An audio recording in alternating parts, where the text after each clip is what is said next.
Hi everyone, ಎಲ್ಲರೂ ಹೇಗಿದ್ದೀರಾ? ಚೆನ್ನಾಗಿದ್ದೀರಾ ಅಂತ ಅಂದ್ಕೊಳ್ತೀನಿ. ಬೇಗ ಎದ್ದೆ ಇವತ್ತು. ನಿನ್ನೆನೇ ಎಲ್ಲ ದೇವ್ರ ಸಾಮಾನೆಲ್ಲ ತೊಳೆದಿಟ್ಟಿದ್ದೆ. ಬೆಳಗ್ಗೆ ಪೂಜೆ ಬೇಗ ಮಾಡಬೇಕಿತ್ತು. 4 ಗಂಟೆಗೆ ಅಲಾರಾಮ್ ಇಟ್ಟು ಮಲ್ಕೊಂಡ್ರೆ 5 ಗಂಟೆಗೆ ಎದ್ದಿದ್ದೀನಿ. ಎಲ್ಲ ಫುಲ್ಲು ಬೆಳಗ್ಗೆನೇ ಬೇಗ ಪೂಜೆ ಮಾಡೋಣ ಅಂತ ಹೇಳಿ.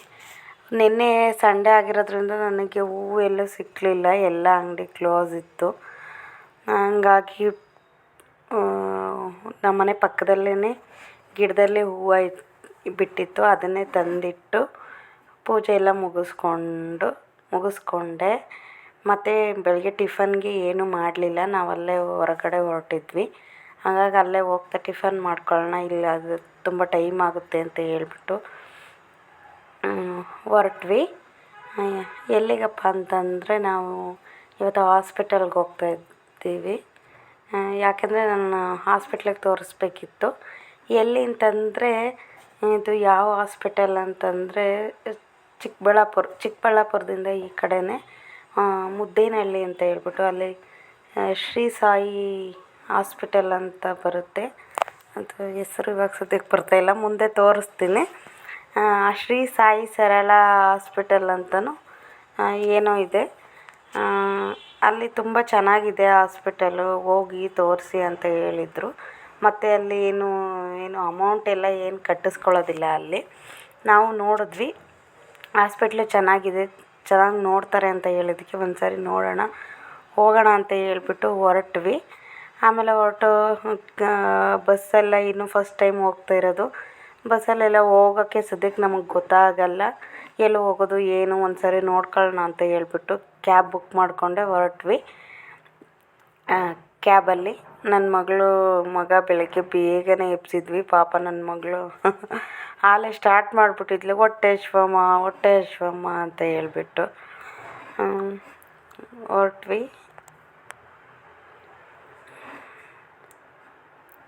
ಇಲ್ಲಿ ಬಂದ್ವಿ ಹಾಸ್ಪಿಟಲ್ ಹತ್ರ. ಇಲ್ಲಿ ಫಸ್ಟ್ ಟೋಕನ್ ತಗೋಬೇಕು. ಟೋಕನ್ ತಗೊಳ್ಳೋದಕ್ಕೆ ಇದು ಕ್ಯೂ ನಿಂತಿರೋದಿಲ್ಲಿ. ಕ್ಯೂ ಅಲ್ಲಿ ನಿಲ್ಲಬೇಕು ಟೋಕನ್ ತಗೋಬೇಕಂತ ಅಂದರೆ.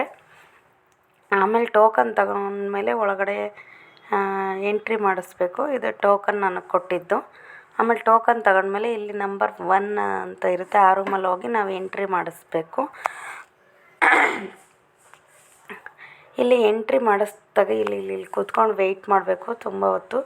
ಅಂದರೆ ತುಂಬ ಜನ ಇರ್ತಾರೆ, ಸ್ವಲ್ಪ ಅದಕ್ಕೋಸ್ಕರನೇ ಸ್ವಲ್ಪ ಬೇಗ ಹೋಗಬೇಕು. ಅಲ್ಲಿ ಎಂಟ್ರಿ ಮಾಡಿಸಿದ್ಮೇಲೆ ನಮಗೆ ಈ ಥರ ಕಾರ್ಡ್ ಕೊಡ್ತಾರೆ. ಅಲ್ಲೇನಾದರೂ ಮೈನರ್ ಇದ್ದರೆ ಅಲ್ಲೇ ಚೆಕಪ್ ಮಾಡಿ ಕಳಿಸ್ತಾರೆ. ಡಾಕ್ಟ್ರು ಟ್ಯಾಬ್ಲೆಟ್ ಮೆಡಿಸನ್ ಏನಾದರೂ ಕೊಟ್ಟು, ಮೇಜರ್ ಏನಾದ್ರು ಇತ್ತು ಅಂತಂದರೆ ಇಲ್ಲಿ ಒಳಗಡೆ ಹಾಸ್ಪಿಟಲ್ ಒಳಗಡೆ ಕಳಿಸ್ತಾರೆ. ಅಲ್ಲೇ ಅವ್ರದ್ದೇ ಹಾಸ್ಪಿಟಲ್ದು ಬಸ್ ಇರುತ್ತೆ, ಅದರಲ್ಲಿ ಪೇಷಂಟ್ನ ಕರ್ಕೊಂಡು ಹೋಗ್ತಾರೆ.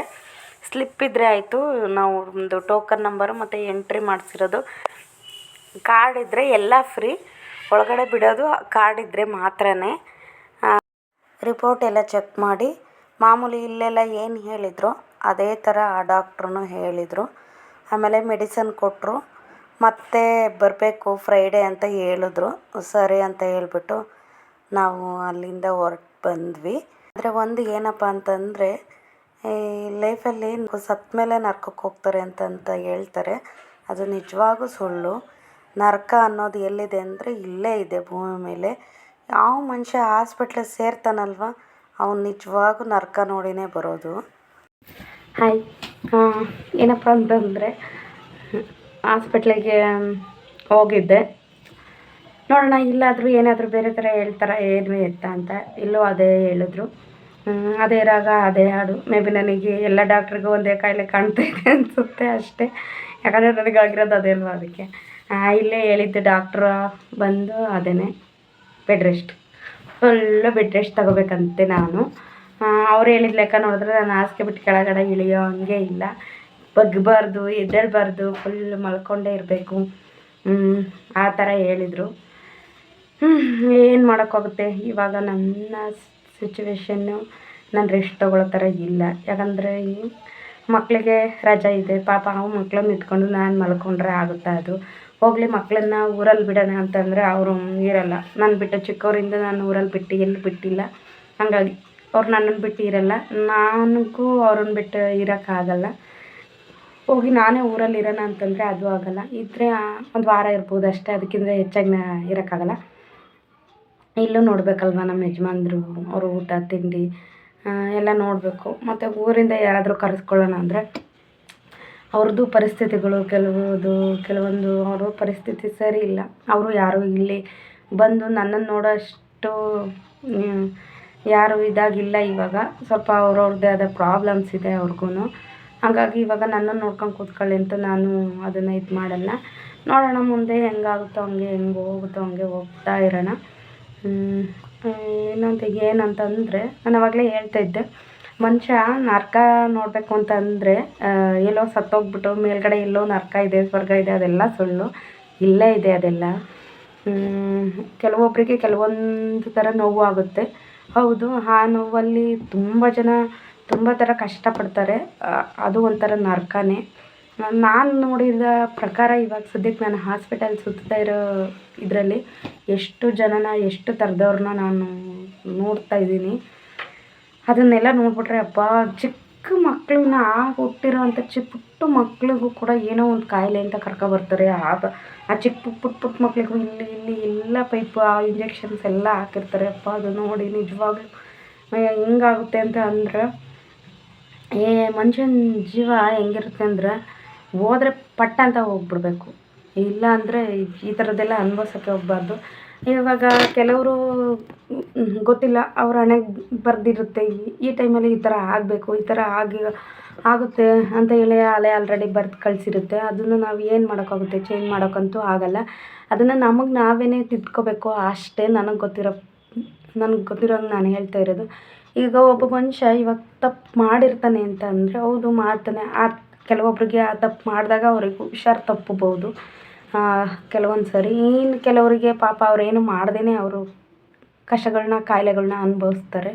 ಈಗ ನಾವಂತೀವಿ ದೊಡ್ಡವರು, ಅವ್ನು ಅದು ಮಾಡ್ದ ಅದಕ್ಕೆ ಹಂಗೆ ಆಯಿತು ಅಂತ. ಆದರೆ ಪುಟ್ಟ ಮಕ್ಕಳು, ಎಳೆ ಮಕ್ಳು ಇರ್ತಾವಲ್ಲ, ಅವರು ಏನು ಮಾಡಿರ್ತಾರೆ? ಅವ್ರು ಯಾಕೆ ಆ ಥರ ಹುಟ್ಟಿದ ತಕ್ಷಣವೇ ಆ ಥರ ಹಾಸ್ಪಿಟ್ಲಲ್ಲಿ ಆ ಥರ ನೋವು ಅನುಭವಿಸ್ಬೇಕು ಅಲ್ವಾ? ಮನುಷ್ಯ ಅಂದಮೇಲೆ ತಪ್ಪು ಮಾಡ್ತಾನೆ, ಮಾಡೋದು ಸಹಜ. ಮನುಷ್ಯ ಆ ತಪ್ಪು ಮಾಡಿದಾಗ ಅವನು ಈಗ ಒಂದು ವಿಷಯ ತಗೊಂಡ್ರೆ, ಈಗ ಹಾಸ್ಪಿಟ್ಲ್ ಸೇರಿರ್ತಾನೆ ಒಬ್ಬ ಮನುಷ್ಯ ಅಂತ ಇಟ್ಕೊಂಡ್ರೆ, ಆ ಮನುಷ್ಯ ಹಾಸ್ಪಿಟ್ಲ್ ಸೇರಿದ್ದಾಗ ನಾವು ಹೋಗ್ಬಿಟ್ಟು ಅವನಾಗಲೇ ಕುಗ್ಗೋಗಿರ್ತಾನೆ. ನೀನು ಯಾಕೆ ಈ ಥರ ಮಾಡಿದೆ? ನೀನು ಹಿಂಗೆ ಮಾಡಿದ್ರಿಂದನೇ ಹಿಂಗಾಯಿತು.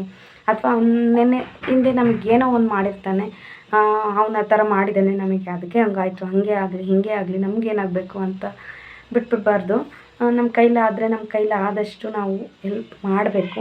ಅದು ಈಗ ಕೆಲವೊಂದು ಸರಿ ಏನಾಗುತ್ತೆ ಅಂದರೆ, ನಮ್ಮವರೇ ನಮ್ಮ ಹತ್ರದವ್ರಿಗೆ ಏನಾದ್ರು ಆದಾಗ ನಾವು ಅದನ್ನು ನೋಡಿನೂ ಕೇಳಿನೂ ಸುಮ್ಮನೆ ಕೂತ್ಕೊಳ್ಳೋದು ಅಷ್ಟು ಸರಿಯಲ್ಲ. ದೊಡ್ಡದಾಗಿ ಹೆಲ್ಪ್ ಮಾಡಿಬಿಡ್ತೀವಿ. ಆ ಥರ ಆಗಲಿಲ್ಲ ಅಂದ್ರೂ ನಮಗೆ ಎಷ್ಟಾಗುತ್ತೋ ಅಷ್ಟು, ನಮಗೇನು ಗೊತ್ತಿದೆಯೋ ಅಷ್ಟನ್ನು ನಾವು ಅವ್ರಿಗೆ ಮಾಡೋಣ ಅಷ್ಟೇ. ನಮ್ಮ ಮನಸ್ಸಲ್ಲಿ ಯಾವುದೂ ಕೆಟ್ಟದ್ದು ಇಟ್ಕೋಬಾರ್ದು. ಮನುಷ್ಯನ ಅನ್ನಬೇಕು ನಿಜ, ಬಟ್ ಅದಕ್ಕೂ ಒಂದು ಟೈಮ್ ಇರುತ್ತೆ. ಅವನಿಗೆ ಹಾಸಿಗೆ ಮೇಲೆ ಮಲಗಿರೋನಿಗೆ ನೀನು ಹಿಂಗೆ ಮಾಡಿದೆ ಅಂತ ಪದೇ ಹೇಳ್ತಾ ಇದ್ದಷ್ಟು ಅವನಿನ್ನೂ ಕುಗ್ತಾನೆ ಹೊರ್ತು ಅವನು ಮೇಲೆ ಎದ್ದೇಳೋದೇ ಇಲ್ಲ. ನಾವು ಆದಷ್ಟು ನಮಗೆ ಅವನನ್ನು ಎಬ್ಬಿಸೋ ಪ್ರಯತ್ನ ಪಡೋಣ. ಆಯಿತು, ಆಗಿದ್ದಾಯಿತು, ಮುಂದೆ ಏನಾಗುತ್ತೋ ಅದು ನೋಡೋಣ, ಬಿಟ್ಟಾಕಿ ಮುಂದೆ ಒಂದು ಒಳ್ಳೇದಾಗಲಿ ಅಂತ ನಾವು ಮಾತಾಡಬೇಕೇ ಹೊರತು ಅದೆಲ್ಲ ಆಗೋಗಿರೋದ್ರ ಬಗ್ಗೆ ಮಾತಾಡೋಕ್ಕೆ ಹೋಗಬಾರ್ದು. ನಮ್ಮನೆಯವರು ನನಗೆ ಅದೇ ಹೇಳಿದ್ದು. ನಮ್ಮವ್ರಿಗೊಬ್ರಿಗೆ ಹುಷಾರಿಲ್ಲ ನಿಜ.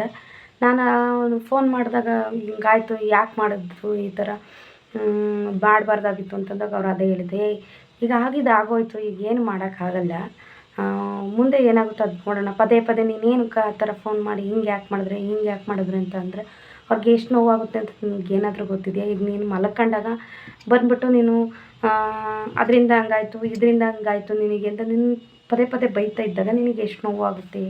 ಹೌದಾ, ನಾನು ಹಿಂಗೆ ಮಾಡಿಬಿಟ್ನಾ ಅನ್ನೋ ಥರ ಆಗುತ್ತೆ. ಅದು ಬಿಟ್ಟು ಎದ್ದೇಳು, ಆಗಿದ್ದಾಯಿತು, ಮುಂದೆ ನೋಡೋಣ, ಏನಿದೆಯೋ ನಮ್ಮ ಕೈಲಿ ಡಾಕ್ಟ್ರ್ ಇದ್ದಾರೆ, ದೇವರಿದ್ದಾನೆ ಅಂತ ಒಂದು ಧೈರ್ಯ ತುಂಬಾ. ಅವರು ಎದ್ದೇಳಬೇಕು, ಒಳ್ಳೇದಾಗಬೇಕು ಅವರಿಗೆ ಅಷ್ಟೇ. ಅವ್ರು ಹುಷಾರಾಗಿ ಮನೆಗೆ ಬಂದಮೇಲೆ ಇದೆ ನಿಧಾನಕ್ಕೆ. ಈಗ ಅನುಭವಿಸಿದ್ರ ಆಯ್ತಲ್ವಾ, ಬಿಟ್ಬಿಡ್ರಿ. ಇನ್ಮೇಲೆ ಮುಂದೆ ಆದರೂ ಒಂದು ಒಳ್ಳೆಯ ರೀತಿಲಿ ನಡೀರಿ, ಒಂದು ಒಳ್ಳೆ ದಾರಿ ನೋಡ್ಕೊಳ್ಳಿ ಅಂತ ಹೇಳಬೇಕು ಅಷ್ಟೇ. ನನಗೆ ಅನಿಸಿರೋದು. ನಮ್ಮ ಮುಂದೆ ಏನು ಮಾಡಬೇಕು ಏನು ಮಾತಾಡಬೇಕು ಗೊತ್ತಿಲ್ಲ. ಇತ್ತೀಚೆಗೆ ಯಾಕೋ ಒಂಥರ ಬೇಜಾರು ಎದ್ದೆ ಮತ್ತೆ ಇವಾಗ ಮತ್ತೆ ವಿಡಿಯೋ ಸ್ಟಾರ್ಟ್ ಮಾಡೋಣ ಖುಷಿಯಿಂದ ಅಂತ ಅಂದ್ಕೊಂಡೆ. ಅಷ್ಟರಲ್ಲೇ ಮತ್ತೆ ಏನೇನೋ ಒಂಥರ ಬೇಜಾರಾಯಿತು. ಇರಲಿ, ಎಲ್ಲ ಮನುಷ್ಯ ಅಂತಂದಮೇಲೆ, ಲೈಫ್ ಅಂತ ಅಂದಮೇಲೆ ಏಳು ಬೀಳು ಎಲ್ಲ ಸಹಜ. ಒಂದಿನ ಖುಷಿಯಾಗಿದ್ದರೆ ಒಂದಿನ ನೋವಿರುತ್ತೆ, ಒಂದಿನ ನೋವಿದ್ರೆ ಇನ್ನೊಂದು ದಿನ ಖುಷಿಯಾಗಿರುತ್ತೆ. ದಿನ ಯಾವತ್ತೂ ಎಲ್ರಿಗೂ ಒಂದೇ ಥರ ಇರಬೇಕು, ಒಂದೇ ಥರ ಇರುತ್ತೆ ಅಂತ ನಾವು ಅಂದ್ಕೊಳಕ್ಕೆ ಹೋಗ್ಬಾರ್ದು. ಗೊತ್ತಿಲ್ಲ ಯಾವ ಮನುಷ್ಯನಿಗೆ ಯಾವ ಟೈಮಲ್ಲಿ ಏನು ಬರುತ್ತೋ ಏನಾಗುತ್ತೋ ಹೇಳೋಕ್ಕಾಗಲ್ಲ.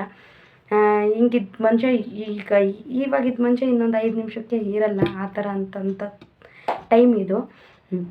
ನೋಡೋಣ, ಈ ನೋವು ಖುಷಿಗಳು ಎಲ್ಲ ಇದ್ದಾವೆ ಕಾಮನ್. ಅದೆಲ್ಲ ಬಿಟ್ಟಾಗ ಏನಾಗಬೇಕು ಏನಾಗ್ತಾಯಿದೆಯೋ ಅದನ್ನು ಜೀರ್ಣಿಸ್ಕೊಳ್ತಾ, ಅದನ್ನು ಮುಂದೆ ತಳ್ಕೊಳ್ತಾ, ಅದಕ್ಕೇನು ಪ್ರಾಬ್ಲಮ್ ಇದೆಯೋ ಅದನ್ನು ಸಾಲ್ವ್ ಮಾಡ್ಕೊಳ್ತಾ ಹೋಗೋಣ ಅಷ್ಟೇ, ನಮ್ಮ ಕೈಲಾದಷ್ಟು. ಅಷ್ಟು ಬಿಟ್ಟರೆ ಬೇರೆ ಏನೂ ಇಲ್ಲ. ನನಗೆ ಅದೇ ಹೇಳಿದ್ದು, ಮತ್ತೆ ಫ್ರೈಡೇ ಬರೋಕ್ಕೆ ಹೇಳಿದ್ರು. ಫ್ರೈಡೇ ಬನ್ನಿ, ಮತ್ತು ಇನ್ನೊಬ್ಬ ಡಾಕ್ಟ್ರ್ ಹತ್ರ ರಿಪೋರ್ಟ್ ಕಳಿಸ್ತೀನಿ, ಅವ್ರ ಹತ್ರನೂ ಸ್ವಲ್ಪ ಮಾತಾಡಿ ಅಂತ ಹೇಳಿದ್ದಾರೆ. ಬಿಟ್ಟು ನೋಡೋಣ ಆ ಡಾಕ್ಟ್ರು ಇನ್ನೇನು ಹೇಳ್ತಾರೆ ಅಂತ. ಆದರೆ ಮುಂದೆ ಏನು ಮಾಡಬೇಕು ಏನು ಎತ್ತ ಅಂತ ಎಲ್ಲ ನೋಡೋಣ. ಎಲ್ಲ ಹೇಳ್ತಾ ಇರ್ತೀನಿ, ಇನ್ಫಾರ್ಮೇಷನ್ ಕೊಡ್ತಾ ಇರ್ತೀನಿ. ಆದಷ್ಟು ಎಲ್ರಿಗೂ ದೇವರು ಆರೋಗ್ಯ ಕೊಡಲಿ, ಆಯಸ್ಸು ಕೊಡಲಿ ಅಷ್ಟೇ. ಅದ್ರ ಮುಂದೆ ಯಾವುದೂ ಇಲ್ಲ. ಇಷ್ಟೇ ಇವತ್ತಿನ ವಿಡಿಯೋ. ಇನ್ನೂ ಸ್ವಲ್ಪ ಎಲ್ಲೆಲ್ಲೋ ಆಚೆ ಹೋಗೋದಿದೆ, ಹೋಗಬೇಕು. ಈ ವಿಡಿಯೋ ತುಂಬ ದೊಡ್ಡದಾಯಿತು ಅಂತ ಅನಿಸುತ್ತೆ. ನಾನು ಕೂತ್ಕೊಂಡು ಮಾತಾಡೋಕೆ ಹಿಡಿದ್ರೆ ಮಾತಾಡ್ತಾನೇ ಇರ್ತೀನಿ. ಇಷ್ಟೇ ಇವತ್ತಿನ ವಿಡಿಯೋ. ಇಷ್ಟ ಆದರೆ ನೋಡಿ, ಟೈಮ್ ಸಿಕ್ಕಾಗ ಲೈಕ್ ಮಾಡಿ, ಶೇರ್ ಮಾಡಿ, ಕಮೆಂಟ್ ಮಾಡಿ. ಪ್ಲೀಸ್ ಸಬ್ಸ್ಕ್ರೈಬ್ ಮಾಡ್ಕೊಳ್ಳಿ. ಸಿಗ್ತೀನಿ ನೆಕ್ಸ್ಟ್ ವಿಡಿಯೋದಲ್ಲಿ. ಬಾಯ್.